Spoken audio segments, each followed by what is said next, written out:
Good day to you. This is PM712, Week 3's assignment, Multiple Project Management. Dr. Chad McAllistair presiding as the instructor or professor. And my name is Chad Brown.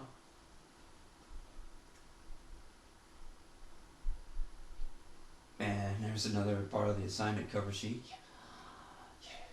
Again, my name's on there. And this week we're covering recommend project management strategy for the team, multiple or portfolio management. Pick either one of the styles to recommend as a strategy for the team. Now, in the introduction, it said to develop a strategy for the effective use of resources across multiple projects or with portfolio projects.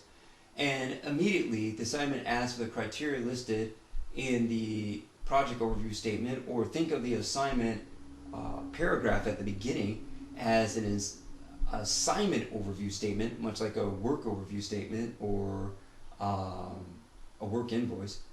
And in that assignment overview statement, it asks to address the strategy. Now, in between the two management styles of portfolio or multiple, there is a systemic approach type thing, as portfolio is probably more global and multiple projects is more sequential. In terms of Tuckman stage of forming, norming, storming, and performing, then portfolio is probably closer to the beginning brainstorming, which is forming, and multiple is more closer to the work aspect of the performing, the implementation. And in steps term, in project management steps, portfolio is more of the planning, whereas about 4 steps later, multiple is more of the implementation of task activities. And in terms of just general overall use of vernacular, portfolio is more of a strategy, and multiple is a form of tactical. Strategy really involves a brainstorming plan at the beginning. Tactical takes the mission statement that was strategized and tries to give it more tactical depth, more task or bullet points to its completion. Now, going on from the introduction and just learning the assignment overview statement, that scheduling was the first criteria in the assignment overview.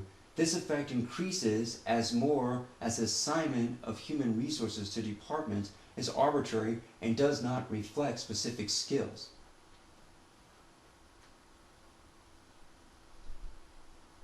And in that, with scheduling, the more specific skills is usually a great thing, but creates a different bottleneck in the interpretation of how those different backgrounds of skills were supposed to be implemented. So you're going to use kind of a global view to understand how to go about doing the task in that for the project, as demonstrated here by one-point project. Now, since that was an overall, scheduling means developing a working plan that display tasks, personal responsibilities, money, and time durations. And so from there, we have that's a planning from the project management steps. So planning is more equivalent to a portfolio management.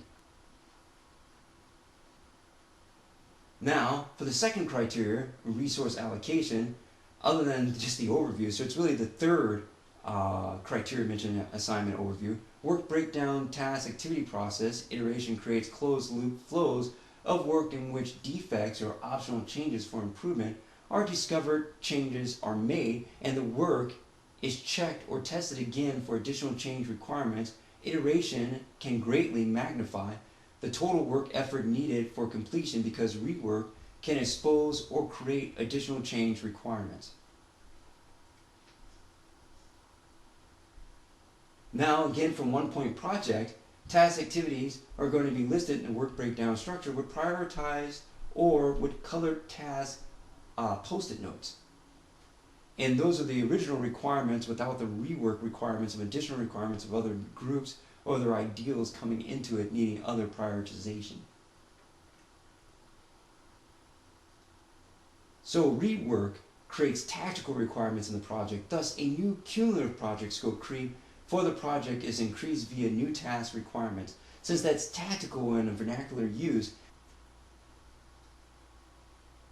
Now, moving to the fourth criteria of the assignment overview, effective resource management have key barriers in the complex relationships among projects and stakeholders of multiple independent projects. Their interdependencies create resource limitations, differing and conflicting needs, emergent conditions affecting processes, and elevated ambiguity which can lead to conflict among the project teams. So we want to definitely keep track of the resource through here, advanced learning, and this sets up a sort of stock trade tracking of the budget from project listed item to item for each project. And that is also given a graphical representation, not only through the prioritization per cell, but also through the bubble diagram underneath, showing how big of a risk or expenditure is per each listed task activity going on in each project or from project to project. Plan for multiple project resources delivery by listing the resource sheet responsibilities from each project. Demand criteria statements takes portfolio project management tracking software for effectiveness. So that was from the project management steps, that's planning, to portfolio management. Now to the fifth criteria, the learning loop.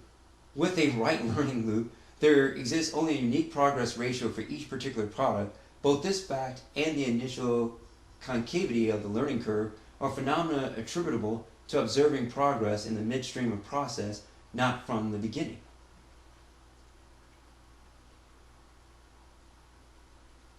Now, the learning curve has an error ratio. The more you learn, the less errors you commit. And a Pareto chart has an error ratio associated with the occurrence of the project development.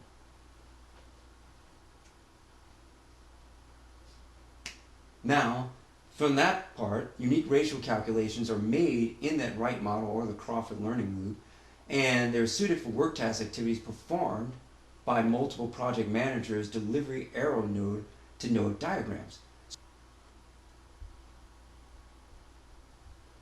Anticipate activity management, work activity task management, or for activity theory, the motor of change is contradiction.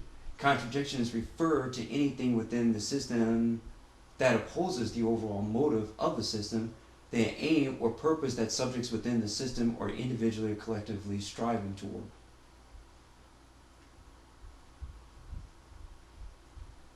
Now here, that anticipate activity management can be seen in an arrow node to node diagram from early starts to late finish. A lot of these are used for crashing costs or crashing time durations of task activities so that you can determine the slack within an activity or project or the float of an activity or project. Organizing and scheduling the float helps prevent the global project increase in project delivery of activity on arrow node-to-node project baseline time durations. In that's a global systemic learning approach, so therefore that is associated with portfolio. Thus, in conclusion, if we're going to translate a score to a grade in a table, we're going to include a 1.1 letter grade until reaching the A letter grade, which is then going to be broken up into, on the right side, an A minus, A, and A plus. So there's 3 listings for the A. So the management score of that, taking that type of sense, had a, for the different management styles, had a 4 for the portfolio and a 2 on the multiple management style to help teams reach their effective resource utilization. So for an equivalent editor's choice, I believe portfolio project management is the best means or aiding a team in finding its effective resource management.